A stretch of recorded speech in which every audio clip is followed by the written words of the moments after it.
Hey guys, today we're going to be reviewing the Kimber R7 Mako Carbon Compact. So this right here is the box that it comes in from factory. It's just a cardboard box. Pretty interesting design on the inside of it. Just congratulations for buying a new pistol. Thank you.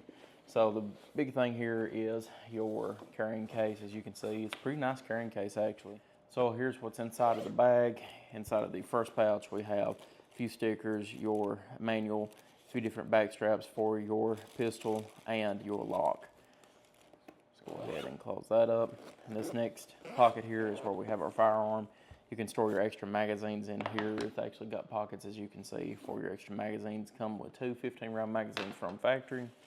And in here is where you can actually keep your pistol where it's safest as possible.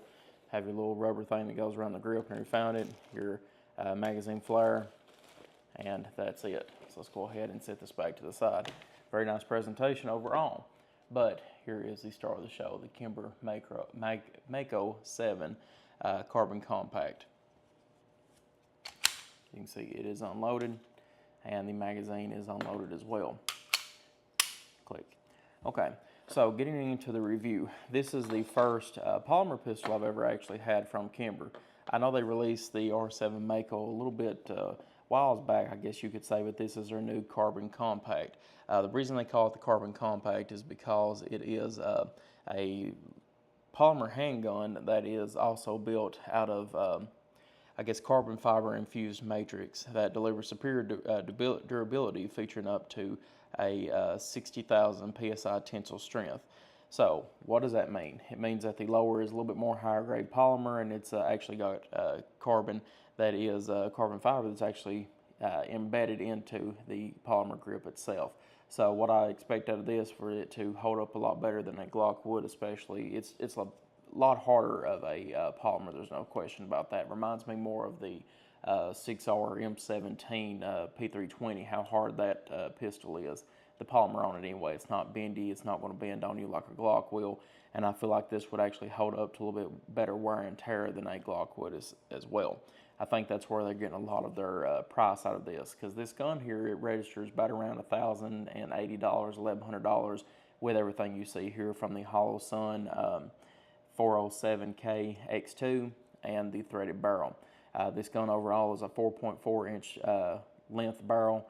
That is once again including the threaded barrel on here as well. I think it's like a 3.9 if I'm not mistaken without the threaded barrel. But going from front to back, you also have front cock insertions here to where you can press check the gun if need be, or rack it all together, whatever you'd like to. As you can see, there's no actual hole cut out here for the barrel. Everything extracts from the right hand side, so I like that. Your ejection pattern is going to come straight from the outside. It's not going to go up or back into your face or anything else. It's all going to come straight out to the right hand side. It also seals up the chamber and everything else better, to where you're less likely to have a malfunction from something impeding your slide up here or on the left hand side, or like an open top like what a Brett is. So moving back from there, you have more rear cock insertions here on the back. You also have the Carbon Compact right here on the side of the gun. Once again, the Hollow Sun 407K X2. As you can see here, you can also have a full co-witness, lower 1/3 co-witness, and it's actually in the gun itself. These are normal height sights, and they are tritium, so they are night sights, the one in the front and in the back. So very nice set of sights that are on this gun as well. Going to the actual trigger, here we go. This is going to be your wall, your take up, pow. Go ahead and watch the reset. It's right there. Once again. One of the better striker fired triggers I have had in a firearm. Better than a Glock, don't get me wrong.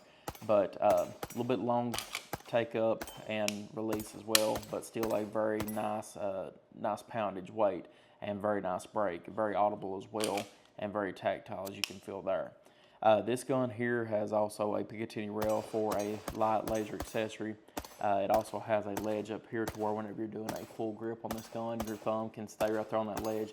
And surprisingly enough, my thumb does not move from that ledge whenever I'm shooting this gun, so I can hold it very well on target and it stays in place. Going from there, you have a very high cut on this pistol, and yes, it does look a little bit weird, especially whenever you start looking at it. While it looks like it's very thin right here, But man, let me tell you something, this gun feels absolutely amazing. One of the best, if not the best feeling polymer pistols that I've ever felt. With your palm swell here on the back, it kind of reminds me of a CZ Accu Shadow or the Shadow 2 variants.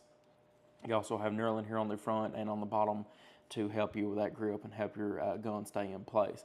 I don't use my forefinger here because I know it makes you jerk a little bit more to the left. I've never done that, but I'm glad it has it up there for people who like that. Once again, you have three different back straps that you can put on this gun. You also have a removable mag well here if you'd like to remove that. To be honest with you all, mag well does help, but one thing you need to make sure where these actual mags are not extended or anything like that, whenever you feed it in here, follow up with your palm and make sure it snaps into place, because whenever you're feeding it up here, it feels like sometimes it may or may not snap in, but as long as you're doing that, indexing in, falling in with your palm, you'll be fine and you'll be good to go. Magazines work flawless today as well. And overall, we have 500 rounds currently on this gun. We shot mainly Blazer brass, Winchester white box, some staccato ammunition that we had purchased as well, and hollow points. We used critical duty and let me think. I think I threw some Liberty Defense in there, here and there, but mainly critical duty for our hollow points, and everything worked perfect with this gun. So 500, or a little bit over 500 rounds, relatively speaking, through this gun, and no hiccups, no failures at all. So that's very nice to see. Also as well, you would think that this gun would have a little bit more slide reciprocation mass, where it is a full slide and it is a little bit higher bore axis. Kind of reminds you of like a SIG P226 whenever it comes to that bore axis, height over bore. But at the same time, this gun, it feels great in your hand, and that middle finger cut out there, it helps me keep this gun down low in recoil. And especially with that thumb cut out here to where it has all this knurling and that little edge there, this gun can shoot fast and you can keep it on target very well, as you can see in the video right now. Magazine release is also both-sided, so you can hit it from the left, or you can hit it like a German HK and hit it with your middle finger or your index finger, however you want to do that, and you don't have to switch it around. So say for instance, if you are left-handed, you can still use the gun with your left hand just like you would with the right. Both of it has slide release, slide catch on both left and right hand side, so this gun technically is fully ambidextrous.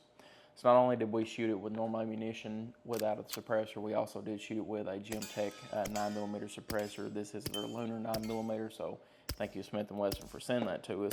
But we also did use that suppressor on here today, and it worked flawless as well. All right, guys, so in closing, is this gun worth the $1,100? And remember, that's $1,100 MSRP. That's not talking about street price, how much it's going to be in store.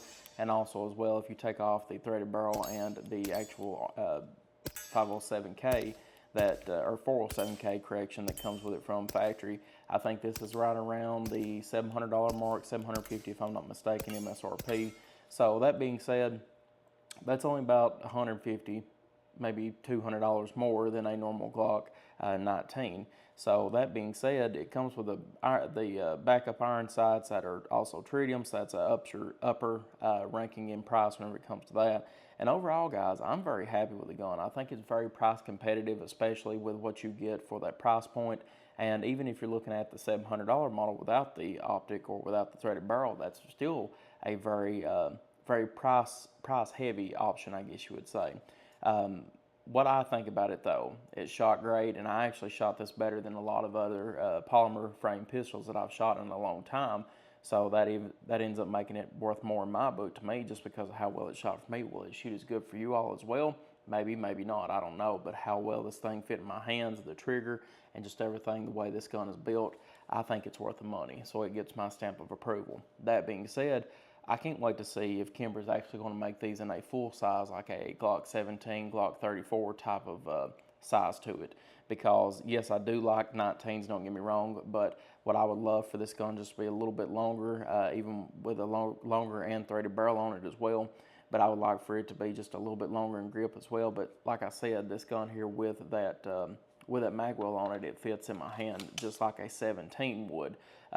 If you didn't have the grip or the magwell on it, I would say would fit more closer to a 19. But that being said, though, as it feels right now, guys, it feels just like a full-size pistol in my hand, because technically speaking it is, but it's a very slimline gun and it feels absolutely amazing. But guys, if you ever have any questions or comments on the Carbon Compact Mako R7 by Kimber, leave it in the comment section. We want to get back to you as soon as possible. But once again, thank you to Kimber for sending this to us to review on the channel. But guys, I appreciate y'all viewing as always. Like and subscribe for more gun reviews, and I'll see y'all in the next video.